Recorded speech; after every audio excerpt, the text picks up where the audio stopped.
Selamat sore, salam sejahtera untuk kita semua. Alhamdulillah, wassalatu wassalamu ala rasulillah wa ala alihi wa sahbihi wa man walah wa ba'd. Yang kita hormati, kita banggakan dan senantiasa kita doakan. Semoga Allah subhanahu wa ta'ala selalu menganugerahkan kesehatan, kekuatan paripurna khususnya dalam menakhodai Badan Peradilan Umum ini, yang kita hormati Bapak Direktur Jenderal Badan Peradilan Umum, Bapak Haji Bambang Mianto. Yang kami hormati, kami banggakan seluruh keluarga besar Badilum, baik lingkungan para pejabat tinggi, tadi disebutkan di pengadilan tinggi yang tersambung seluruh Indonesia pada saat ini, dimanapun berada, semoga senantiasa diberkahi dan dimuliakan oleh Allah Subhanahu wa ta'ala. Para ketua, wakil ketua, pejabat eselon 2, 3, dan 4, para ketua, wakil ketua, pengadilan negeri, dan seluruh keluarga besar Badilum tanpa kecuali. Bapak Ibu sekalian, ini pilihan yang istimewa hari ini Pak Dirjen, silaturahim kita, karena berlangsung di hari istimewa, di bulan istimewa, di waktu yang juga diisyaratkan istimewa dalam hadis Nabi, dan di tempat yang insya Allah istimewa. Bila bertemu waktu, tempat, dan orang yang istimewa, salah satu keistimewaannya juga yang bertambah, doa-doa itu agak cepat diijabah oleh Allah Subhanahu wa ta'ala.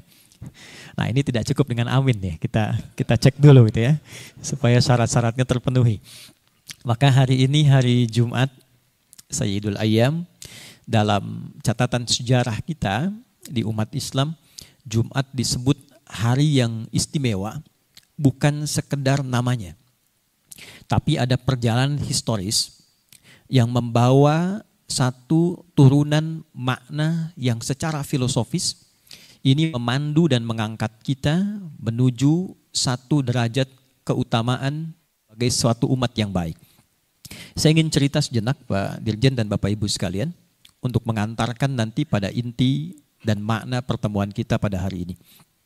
Dulu di era-era sebelum Nabi Muhammad SAW diutus, masyarakat sosial di masa itu telah memiliki aktivitas yang disesuaikan dengan nama harinya.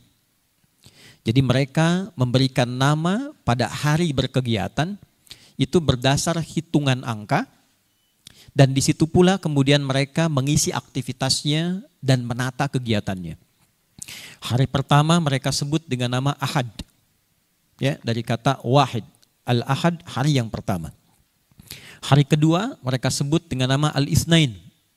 Al-isnain itu diserap nanti ke dalam bahasa Indonesia menjadi Senin. Nah, itu dari bahasa Arab artinya dua. Hari ketiga itu ada Yaumut Thulatha, dari kata salasah. Nah, diserap ke dalam bahasa kita menjadi hari Selasa. Ya. Hari keempat nanti ada hari Al-Arbi'ah, ya, dari kata arba'ah, 4. Nah, diserap ke dalam bahasa kita menjadi hari Rabu. Ya. Nah, hari yang kelima itu ada hari Khamis, Yaumul Khamis, dari kata khamsah, hari kelima. Diserap ke dalam bahasa kita menjadi hari Kamis. Nah, yang keenamnya ini menarik Bapak Ibu. Jadi tidak disebut berdasarkan angka lagi Pak. Kalau konsisten kan harusnya 1, 2, 3, 4, 5, 6 kan? Yaumus Sadis misalnya, hari yang keenam. Tapi mereka beri nama hari keenam itu dengan nama Yaumul Arubah. Yaumul Arubah, hari kumpul untuk berbangga-bangga, berpesta-pesta, hari untuk mengeluarkan semua rasa yang terpendam selama sepekan karena penatnya bekerja. Maka pada hari Ahad sampai hari Kamis, di situ menyebar semua beraktivitas dari gelap lagi ketemu gelap lagi. Dulu ada 3 profesi yang sangat terhormat di kalangan masyarakat pada waktu itu yang dikenal dengan nama jahiliyah. Pertama itu, izin Pak Ibu, ada yang disebut dengan golongan tajir. Nah, dia hati-hati jangan salah makna dia. Nah, tajir itu pedagang. Ya, jadi disebut kaya itu karena dagang Pak, Bu ya. Dagang dia, jamaknya tujar. Maka mereka biasanya dari hari pertama itu merantau itu, keluar dari daerah. Ada yang pergi kemudian ke daerah Yaman, ada yang pergi ke Syam, ya, ke Syria, ke Palestina, ke Jordan, ya. Maka nanti kisah itu diabadikan di surah Quraisy. Li'ilafi Quraisy, ilafihim rihlatasy syita iwas saif. Jadi mereka biasa berdagang dari mulai Ahad keluar. Ya. Yang kedua, ada nanti golongan pujangga. Itu disebut syair namanya. Jamaknya syu'ara. Jadi mulai dari hari Ahad mereka turun ke lembah-lembah, cari inspirasi, bikin lirik-lirik yang nanti mereka akan kumpulkan jadi syair-syair yang diisi dengan musik. Nanti diabadikan kegiatan mereka ini di salah satu surat di Al-Quran, surah ke-26 dengan namanya surah Asy-Syu'ara. Surah para pujangga. Nanti dikisahkan di situ bagaimana kegiatan mereka. Saya agak cepat. Yang ketiga, itu ada dukun, Pak. Bu. Ya, dukun tuh termasuk yang bergengsi dulu di masa itu tuh. Ya. Jadi para pejabat, para pedagang, pebisnis itu seringkali menggunakan jasa dukun ya untuk mencapai posisi-posisi yang mereka inginkan. Maka mereka setiap hari Ahad, ya, hari pertama sampai Kamis keluar hanya untuk menyusun mantra saja, Pak. Keluar, kontemplasi, nyepi gitu kan. Menepi maksudnya di satu tempat. Nanti nyusun-nyusun, puncaknya hanya untuk menuju di hari Jumat. Ya, yang kita sebut sekarang ini. Yang mereka beri nama dulu dengan nama Yaumul Arubah. Hari untuk berpesta, hari untuk berbangga, hari untuk menunjukkan kinerja dan mencapai strata tertinggi dalam kehidupan. Maka berkumpullah setiap akhir pekan ini semua profesi tadi termasuk dengan masyarakat di pusat-pusat hiburan. Namanya aswaq. Ada Suq Dumatul Jandal, ada Suq Uqadh, dan yang paling elit nanti ada pusat hiburan di bukit yang paling tinggi di samping Ka'bah, itu namanya Jabal Qubais. Yang kalau Bapak Ibu umrah itu yang sekarang ada Istana Raja di atasnya, itu dulu pusat hiburan paling elit. Ya, yang punya kuasa, dia punya tempat di atasnya. Makanya kenapa sekarang ada istana di atasnya untuk menunjukkan ini yang punya kuasa, pegang pemerintahan di wilayah Arab sekarang. Maka kumpul di situ. Jadi kalangan pertama yang tajir tadi, tujar, setiap kumpul di atas bukit itu, pekerjaan mereka hanya berlomba menampilkan siapa yang paling sukses pekerjaannya. Yang paling banyak hartanya. Maka dimulai kemudian pesta, dihitung itu, Bu. Si fulan harta sekian, si fulan harta sekian. Nanti yang hartanya paling tinggi, dia akan diangkat jadi hartawan terpandang dan berhak mengambil keputusan serta memberikan hukum di wilayah itu. Itulah diantara sosok yang kita kenal, ada Abu Jahal, Abu Lahab. Nanti Bapak Ibu yang Muslim, kalau umroh atau haji, kan ada Grand Zamzam ya. Di samping sebelah ke kiri itu setelah jalan ada Hotel Hilton yang lama, yang warna coklat. Itu di depannya ada toilet, di depannya tempat wudhu yang dihiasi ada kayak pohon-pohon warna hijau. Nah itu dulu tempat parlemen Quraisy, 100 orang berkumpul di situ. Dan di antara kalangan elitnya adalah orang-orang kaya yang memang paling banyak hartanya. Itu yang pegang pengaruh. Ya, bahasa kerennya sekarang oligarki lah ya. Nah itu dulu sudah ada itu, zaman jahiliyah itu ya. Abu Jahal, ada Abu Lahab dan kawan-kawannya. Itu pekerjaannya dalam sepekan, cuma kerja, merantau, dapat harta, lalu kumpul hanya untuk menunjuk siapa yang paling kaya. Jadi yang kaya tetap kaya, yang miskin fakir. Golongan kedua, nanti lomba siapa yang paling bagus syairnya. Yang bisa disusun paling bagus, maknanya dalam, nanti akan ditulis dengan tinta emas, lalu ditempel di dinding Ka'bah. Itulah yang kelak di masa Islam akan diganti dengan kain kiswah sekarang, Bu, Pak. Itu asalnya dulu syair-syair, kasidah-kasidah, lirik-lirik para pujangga yang nomor 1 sampai 7 urutannya yang terbaik, itu ditulis dengan tinta emas, ditempelkan kemudian jadi kain di dinding Ka'bah. Dulu begitu. Nah yang ketiga, yang jimatnya paling bagus, yang mantranya paling hebat, maka dia menjadi dukun acuan di lingkungan masyarakat Arab. Kemanapun para pejabat, kemanapun para pebisnis akan melangkah, maka minta fatwa dulu pada dukun ini, Kalau dia katakan bagus jalan, dia katakan gak bagus gak jalan. Itulah jahiliyah. Jadi jahiliyah itu dulu pekerjaannya, maaf, cuma berangkat, kerja, akhir pekan, kemudian dihabiskan dengan pesta pora, kumpul-kumpul, cari siapa yang paling tinggi, yang paling hebat, dan itulah kehidupan selama sepekan berlangsung. Datang Islam. Ketika Islam datang, sesaat sebelum hijrah, penanda perpindahan menjadi proses yang lebih baik.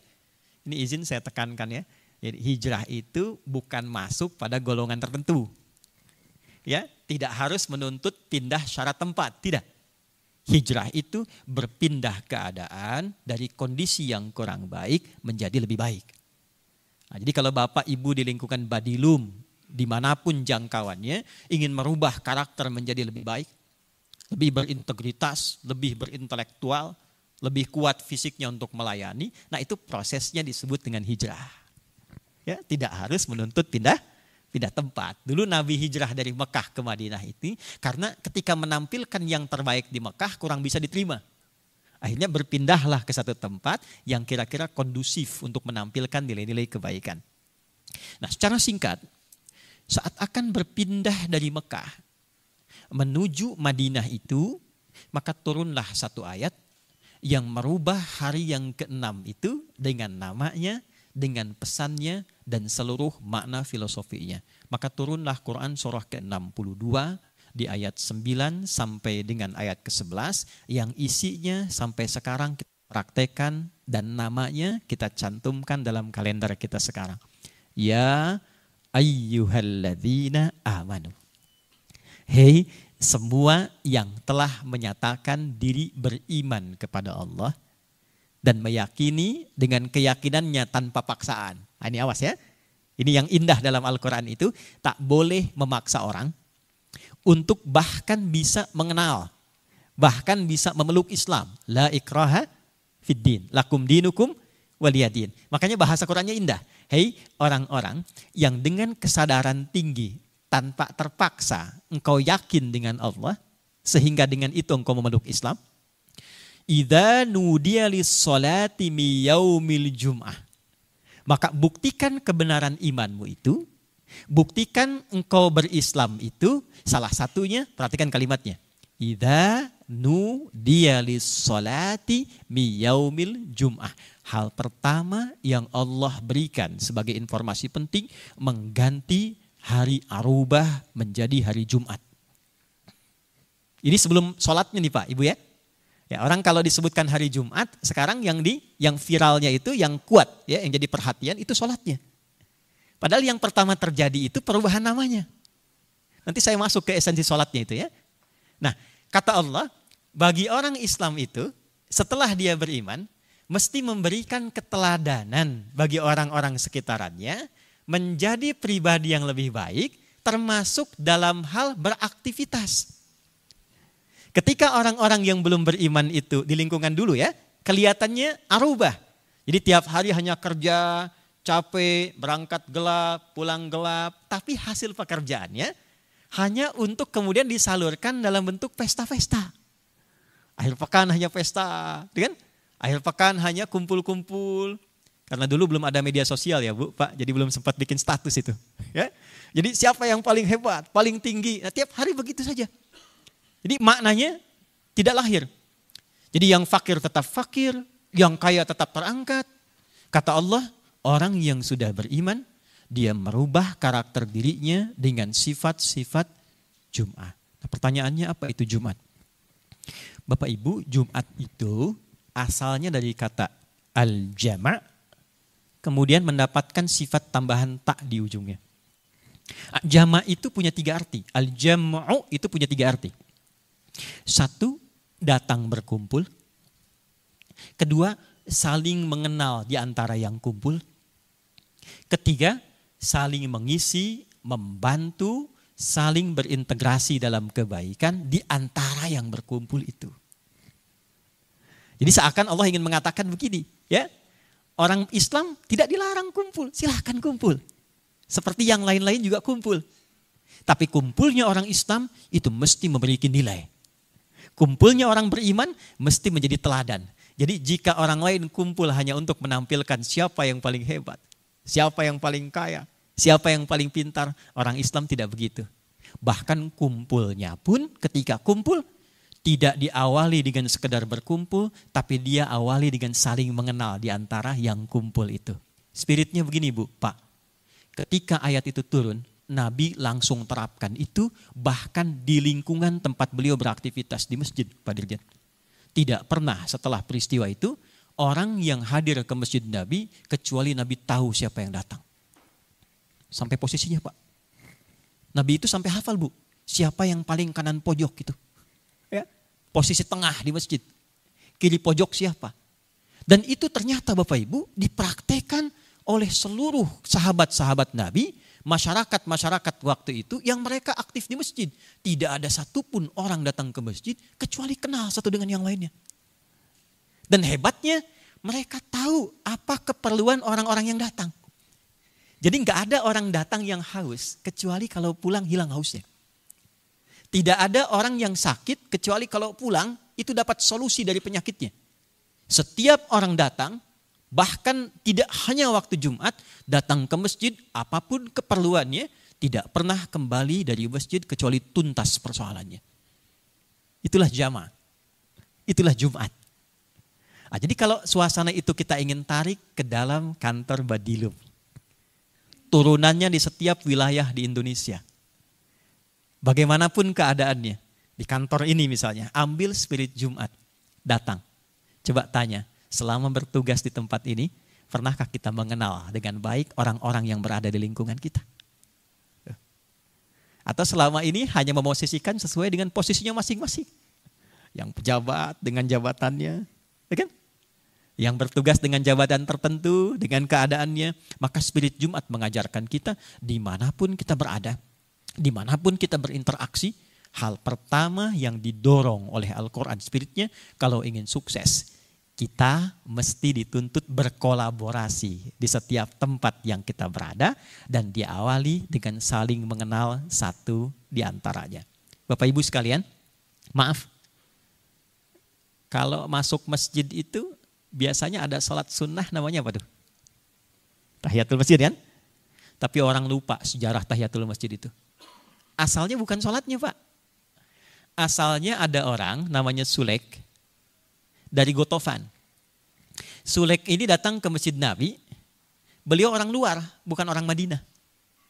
Di Madinah itu sudah tahu hukum. Kalau masuk masjid, ingin istirahat atau menyimak ajaran ibadah di masjid, namanya itikaf. Sholat dulu 2 rakaat, baru kemudian duduk. Sulek ini tidak tahu. Begitu masuk ke masjid Nabi, Nabi sedang memberikan ceramah seperti ini. Tiba-tiba beliau langsung duduk. Tapi hebatnya, yang Nabi ingin praktekkan, perhatikan kalimat ini baik-baik, yang Nabi ingin tunjukkan tiba-tiba keluar di lisan Nabi bahasa umum, tidak menunjuk ke orangnya, dibuat umum kalimatnya, tapi Bapak Ibu silahkan baca nanti bagaimana orang-orang pada saat itu memahaminya. Kata Nabi, "Idza dakhala ahadukumul masjida wa arada an yajlisa fala yajlis hatta yusalli rak'atain." Jika ada di antaramu ingin masuk masjid dan menyimak sesuatu yang baik di masjid, maka hendaknya engkau sholat dulu 2 rakaat baru kemudian duduk. Bapak Ibu, semua orang di sana sudah paham masuk masjid, sholat dulu baru duduk. Tapi kenapa Nabi keluarkan lagi kalimat ini? Ternyata tujuan Nabi bukan sholatnya. Tujuan Nabi itu untuk melihat, itu ada tamu kita yang datang, siapa itu? Coba kamu cek, kamu lihat itu. Ya, kamu simak itu. Ternyata yang penting Nabi tekankan itu bukan sholatnya. Nabi ingin menekankan sifat sosial dari makna masjid jamaah dan Jumat itu. Coba ini ada kawan kita baru datang. Dia belum tahu hukum yang ada di sini. Tapi yang penting daripada itu bukan masalah sholatnya kata Nabi. Coba kalian lihat apa keperluannya, dari mana dia datang, kenali siapa dia, dan selesaikan urusan hajatnya sebelum dia meninggalkan tempat ini. Maka tidak ada yang datang ke masjid Nabi kecuali tuntas dan selesai semua urusan kehidupannya. Spirit kedua.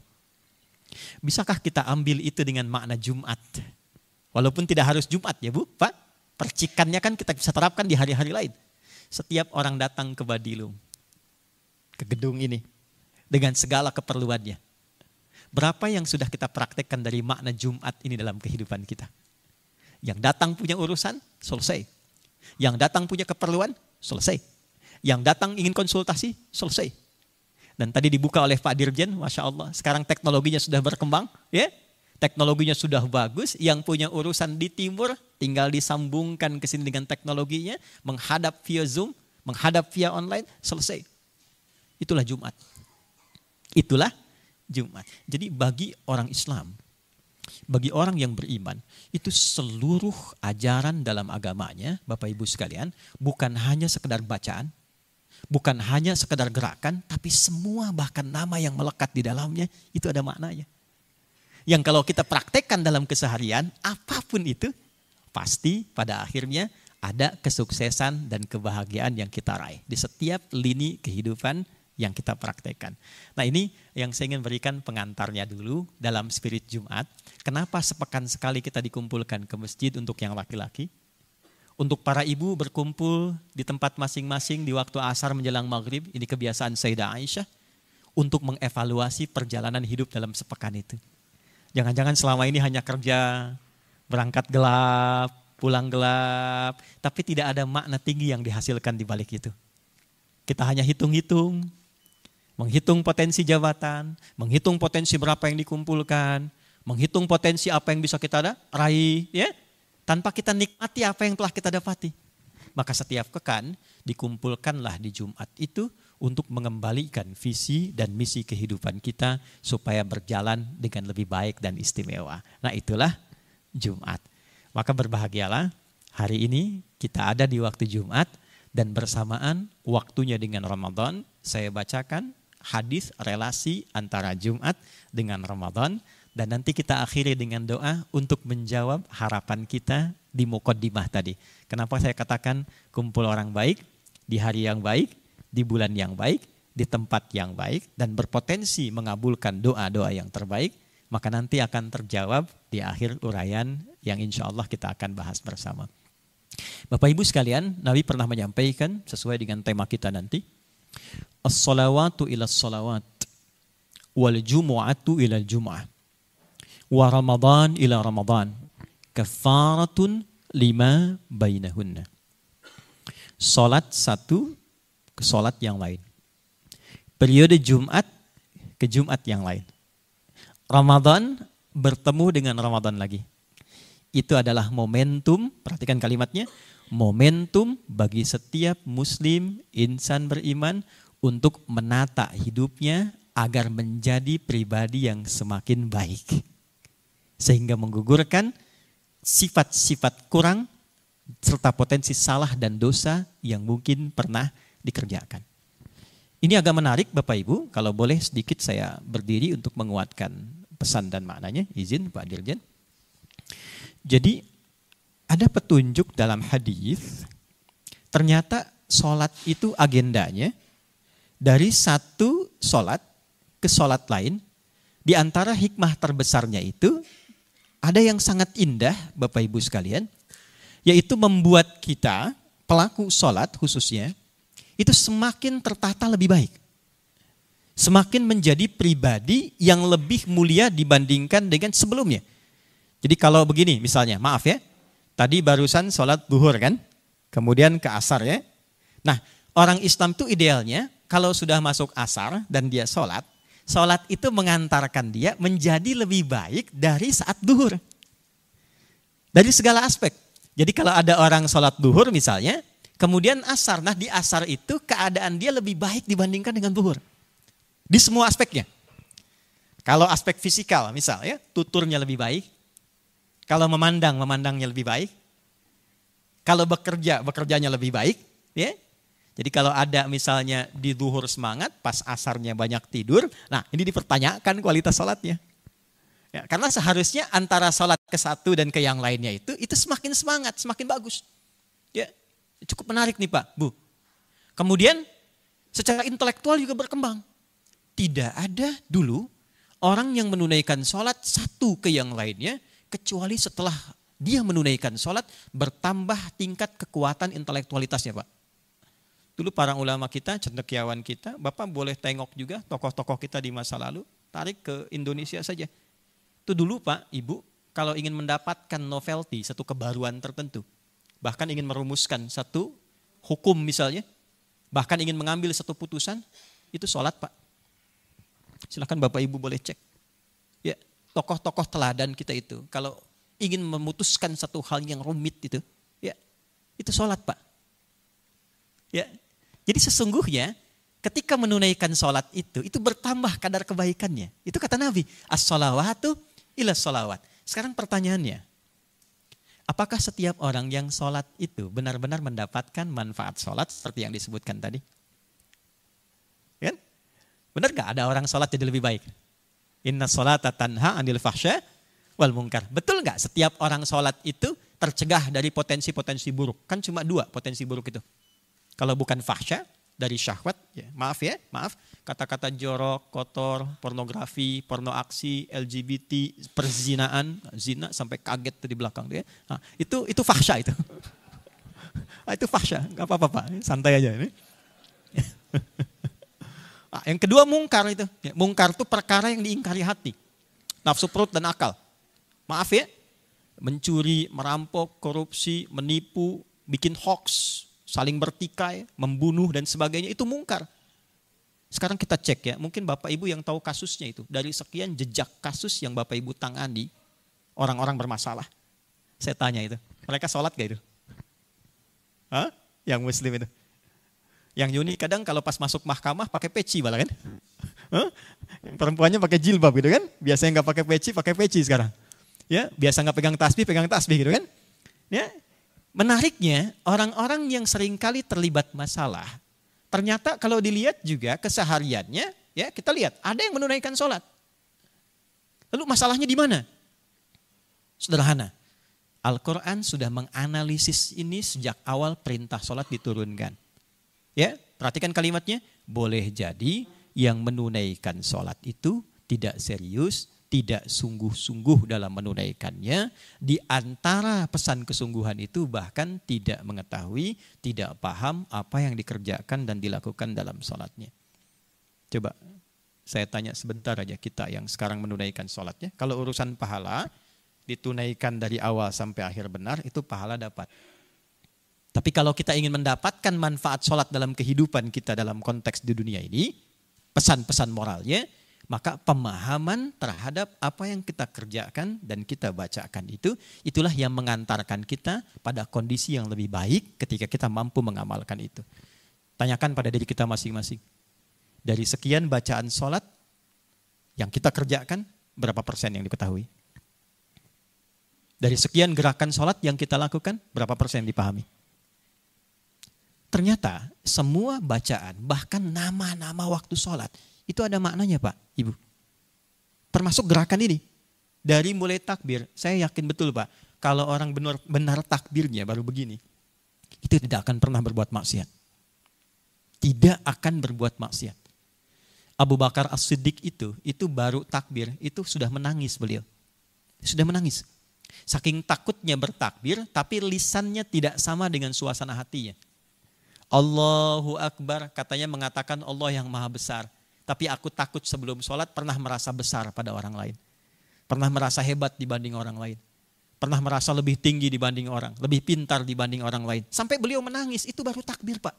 Takut di hadapan Tuhannya, ternyata tidak sama suasana hatinya.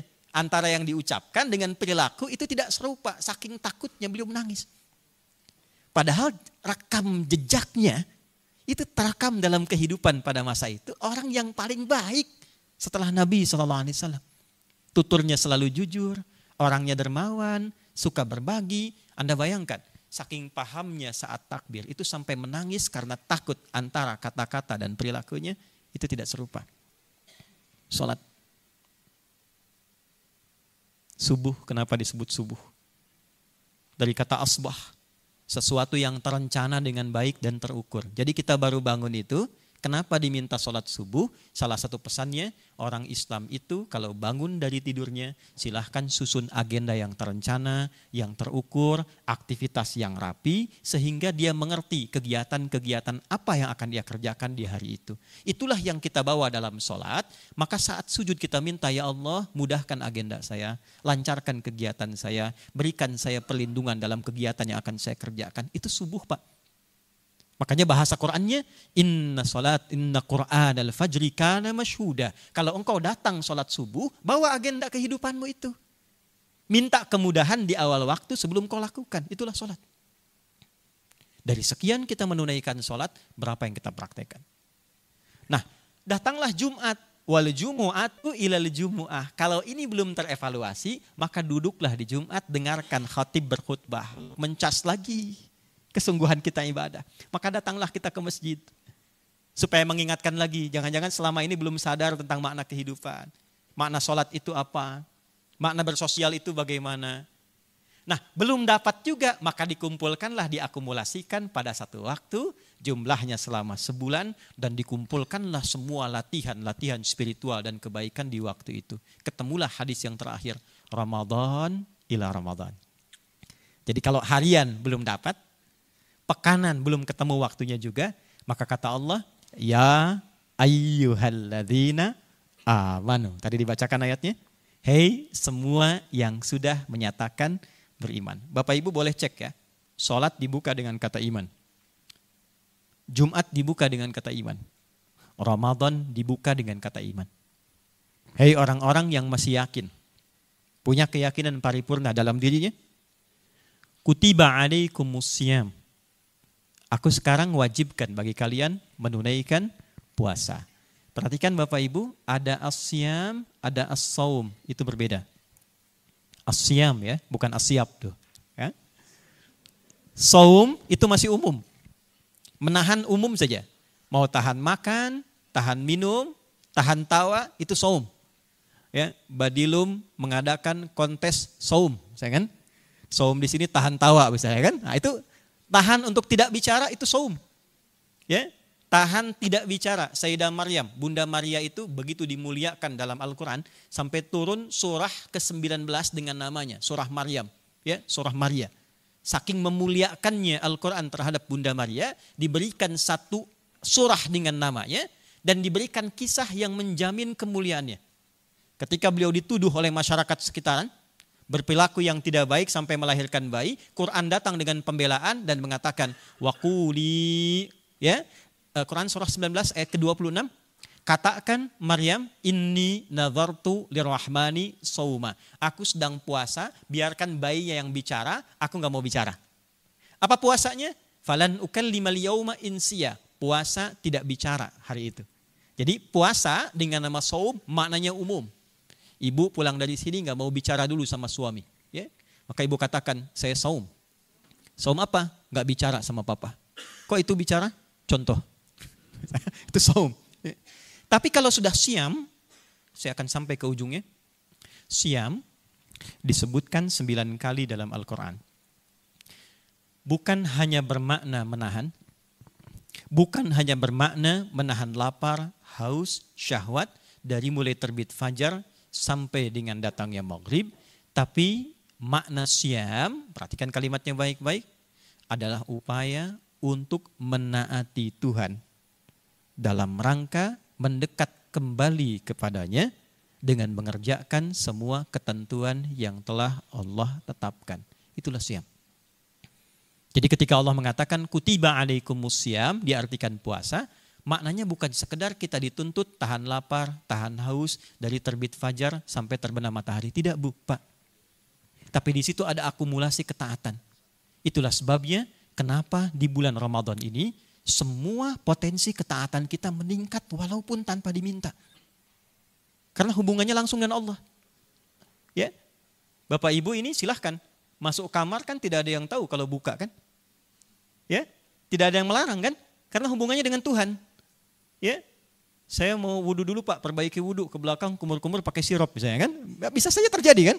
Ya, tapi dia menahan itu bukan karena ada Pak Dirjen ada kan. Ya, bukan karena ada CCTV. Hubungannya terkoneksi langsung dengan Tuhan.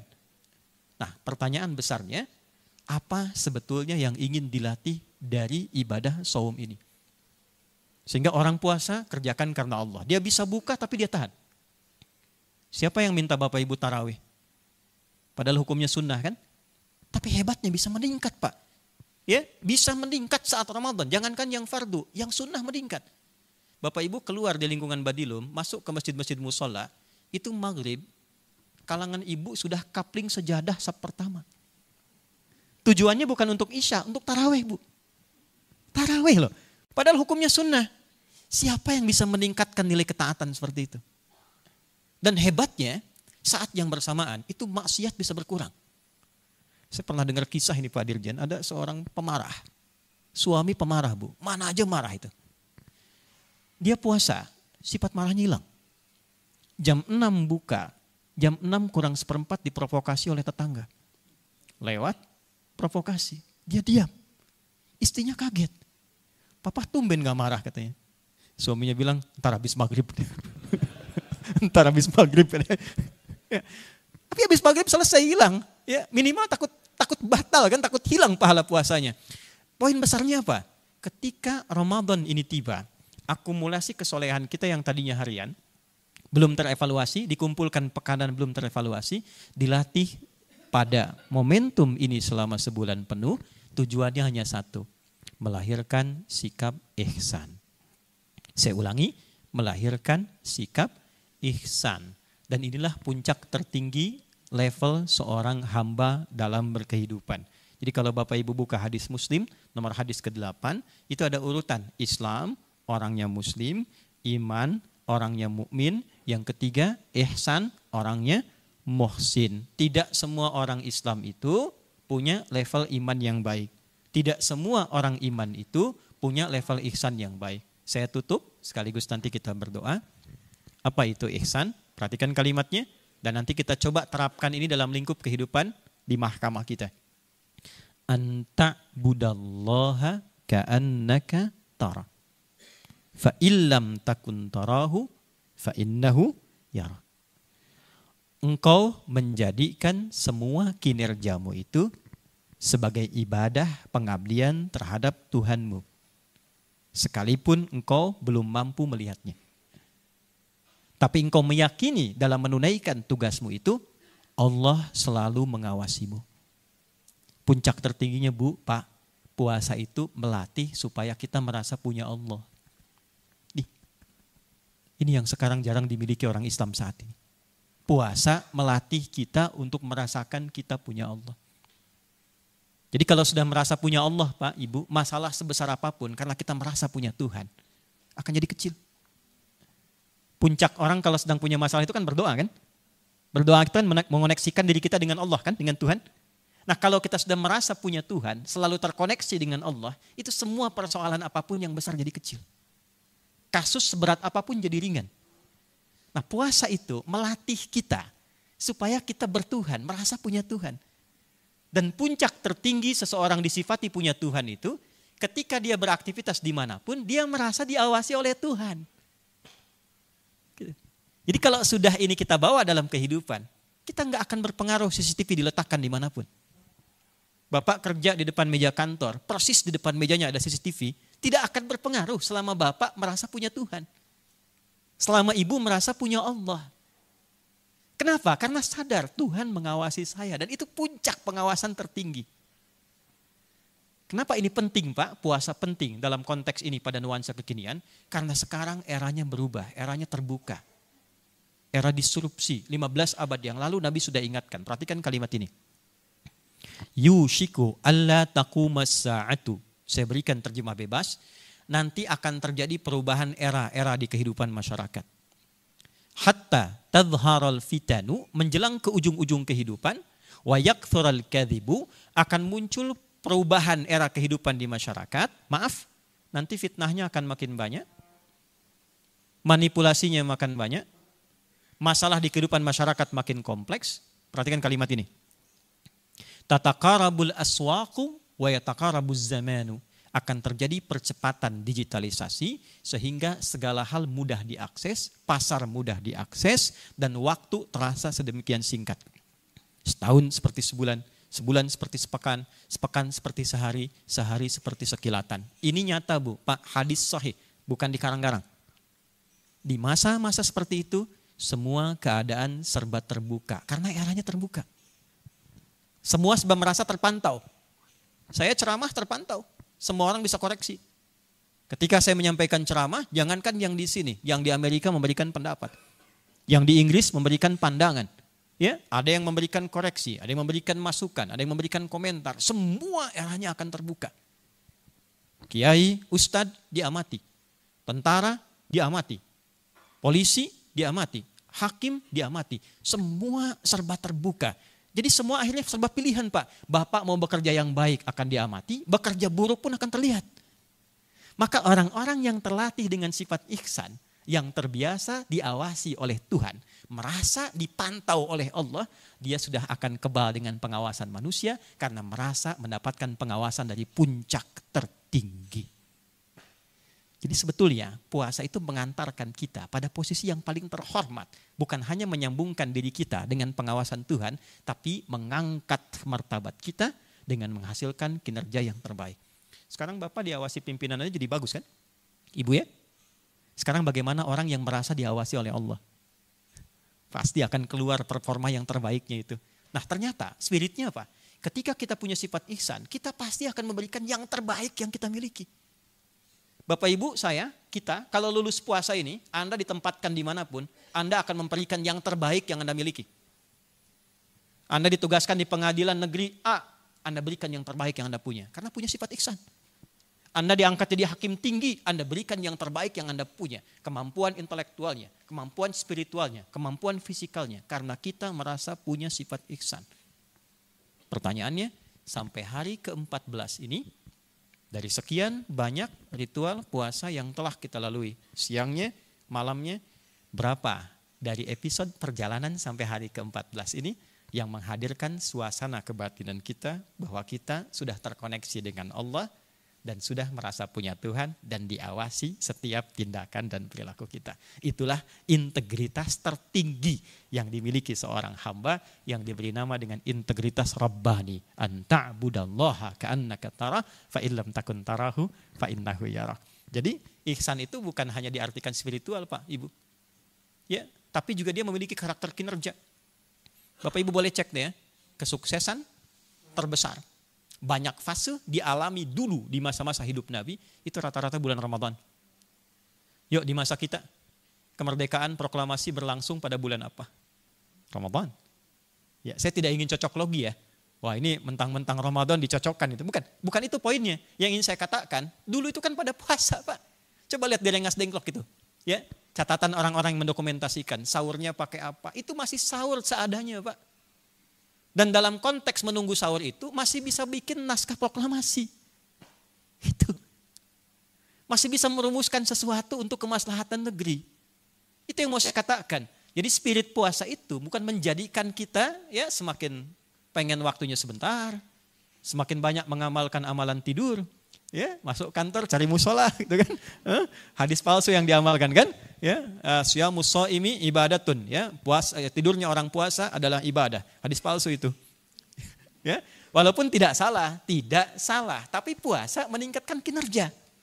Maka dari itu silaturahmi kita hari ini bukan hanya sekedar formalitas kita datang, duduk, saya ceramah, Bapak Ibu mendengar, kemudian setelah itu santunan, kita buka dan pulang. Bukan itu yang diinginkan. Tapi Allah memberikan kesempatan pada kita dan kita yang terpilih saat ini untuk menyimak dan mendengar bersama. Semoga apa yang kita harapkan di awal hari ini hari baik, di tempat yang baik, dalam suasana yang baik, memberikan harapan-harapan kebaikan sehingga setelah pertemuan ini kita kembali ke tempat masing-masing, yang pulang ke rumah jadi ayah yang ihsan. Walaupun namanya boleh jadi misalnya Asep, boleh jadi namanya Adi, boleh jadi namanya Fulan, tapi dia menjadi pribadi yang ihsan. Jadi suami yang baik. Ibu pulang ke rumah jadi istri yang ihsan. Pulang sebagai anak yang ihsan. Mengabdi pada ayah ibunya dengan merasa diawasi oleh Tuhan. Merawat anaknya dengan merasa sebagai titipan yang diawasi oleh Tuhan. Ketika Anda masuk ke tempat kerja, Anda berhadapan dengan tempat kerja Anda, Anda merasakan saya akan dihisab. Saya sekarang menghisab orang, besok saya akan disidang di hari kiamat. Maka itulah rasa yang kita tampilkan dalam diri, merasa punya Tuhan, keluarlah etos kerja terbaik, yang dengan itulah kemudian ridha Allah diturunkan. Itulah yang menjadikan, saya tutup dengan hadis, man shoma ramadhana imanan wahtisaba ghufira lahu ma taqaddama min dzambi. Siapa yang menunaikan puasa Ramadan dengan benar, dilakukan dengan dasar imannya, ihtisaba, dia tulus untuk mengevaluasi dirinya, ghufira lahu ma taqaddama min dzambi. Allah akan berkenan menggugurkan seluruh dosa-dosa yang pernah ia lakukan selama hidupnya. Dan tanda orang gugur dari dosa itu, terjadi transformasi kebaikan pada dirinya. Sifat kurang baiknya hilang, yang baiknya muncul, yang salah tenggelam, yang soleh itu muncul ke permukaan, yang dengan itulah mengantarkan ia menjadi pribadi yang lebih baik dari hari-hari sebelumnya. Nah, saya kira inti materi kita itu yang bisa disampaikan Bapak Ibu sekalian, mengisi waktu kita saat ini. Tapi saya ingin tegaskan ini ya, satu, gugur semua dosa kecuali utang ya. Ya, utang tetap harus dibayar itu ya. Ya, karena ini ulama hadis kasih catatan, jangan sampai salah menyimpulkan ya. Dosa aja udah hilang apalagi utang kan? Tidak ya, utang tetap harus dibayar. Saya kira itu yang bisa saya berikan dalam penekanan di kesempatan sore hari ini.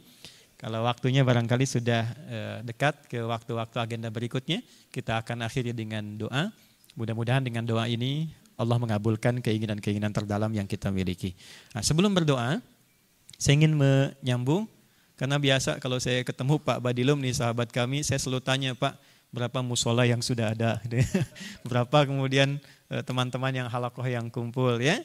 Nah, saya selalu tanyakan, untuk Ramadan ini insya Allah nanti izin Pak Dirjen, Bapak Ibu, kami akan berikan support ke masjid-masjid dan musola di seluruh lingkungan Pengadilan Indonesia. Nanti kita berikan paket untuk mengenal Quran. Di situ ada cara menghafal, cara membaca dan sebagainya. Satu paketnya 3 buku, kita berikan gratis nanti. Berapa jumlah semua masjid dan musola yang ada pengadilan di seluruh Indonesia, nanti kita kirimkan sesuai dengan kebutuhannya insya Allah. Ya, nanti kita drop. Kemarin saya baru kirim di Masjid Panglima TNI ada 1000 paket, 3000 buku. Nah, nanti misalnya kalau se-Indonesia ada 100 masjid, nah kita misalnya kirimkan setiap masjid 100, kan? Nanti kita distribusikan sehingga yang muslimnya khususnya bisa belajar lebih baik, bisa memahami Quran, dan nanti mungkin satu waktu akan kita buka kelas, ya, ayat-ayat khusus terkait dengan mahkamah, ya, hadis-hadisnya. Beberapa yang lain sudah ada kelasnya, Pak. Ya, kita ada kelas untuk para dokter, ya, kurang lebih ada 127 rumah sakit dan 400 dokter, dan ada spesialisasinya. Misalnya dokter mata, ayat-ayat tentang kesehatan apa, tentang kedokteran apa, hadisnya apa, buku-buku klasiknya apa, yang kontemporernya bagaimana, sampai ke riset, ya. Ada lagi di bidang-bidang yang lain, mungkin satu waktu nanti bisa belajar secara spesifik. Baik Bapak Ibu, mari kita berdoa. Kita tundukkan hati kita.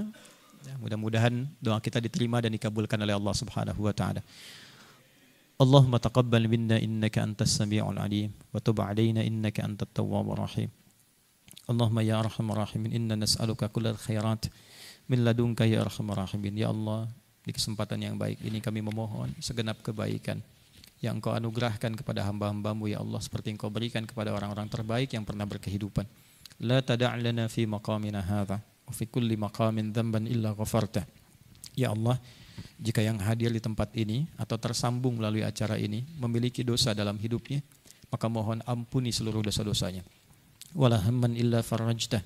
Jika saat ini ada yang merasakan kegelisahan, maka mohon tenangkan keadaan hatinya. Wala maridun illa syafaitah. Ya Allah, jika ada di antara kami yang sedang diuji dengan penyakit tertentu, maka mohon angkat dan sembuhkan penyakitnya. Wala asiran illa yasartah. Yang jika ada diuji dengan kesulitan tertentu, maka angkat dan hilangkan seluruh kesulitan hidupnya.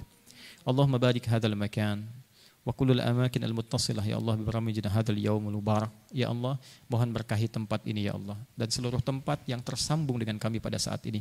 Berkahi, anugerahkan kebaikan, dan jangan biarkan ada sejak langkah keburukan yang terjadi di tempat itu ya arhamar rahimin. Allahumma khfad ya Allah hukama'ana waj'alhum udala liyukhaffifu hisabahum yaumal qiyamah. Ya Allah, berikan perlindungan, kesehatan, kesejahteraan dan kebaikan para hakim-hakim kami ya Allah. Berikan perlindungan, kesehatan, kesejahteraan dan kebaikan pada para hakim-hakim kami ya Allah. Dan berikan hidayah pada mereka untuk memutus segala hal dengan adil yang meringankan hisab mereka di hari kiamat kelak. Allahumma hfad ya Allah umara'ana waj'alhum udala wa ru'asa'ana ya Allah waj'alhum udala. Ya Allah mohon jaga para pemimpin kami di level tertinggi sampai dengan yang terbawah. Sehatkan mereka ya Allah. Berikan mereka petunjuk, kekuatan, keadilan yang meringankan hisab mereka di akhirat kelak. Allahumma hfad ulama'ana waj'alhum mukhlasin lakaddin. Ya Allah mohon jaga para ulama kami. Ikhlaskan mereka dalam berdakwah. Jauhkan dari perpecahan. Berikan kemampuan untuk mencerahkan dan menyatukan umat ya arhamar rahimin. Rabbana atina fid dunya hasanah wa fil akhirati hasanah wa qina adzabannar.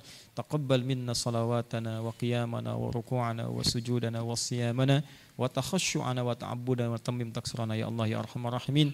Ya Allah anugerahkan kami kebaikan di dunia yang mampu kami raih, kemuliaan di akhirat yang mampu kami capai. Jauhkan kami dari keburukan yang mengancam kami dengan neraka ya arhamar rahimin. Mohon terima salat kami, rukuk kami, sujud kami, khusyuan kami, puasa kami, dan mohon sempurnakan kekurangan kami ya Allah ya arhamar rahimin. Bifadlika subhana rabbika rabbil izzati amma yasifun wa salamun alal mursalin walhamdulillahi rabbil alamin. Demikian disampaikan, mohon maaf atas segala kekurangan. Assalamualaikum warahmatullahi wabarakatuh.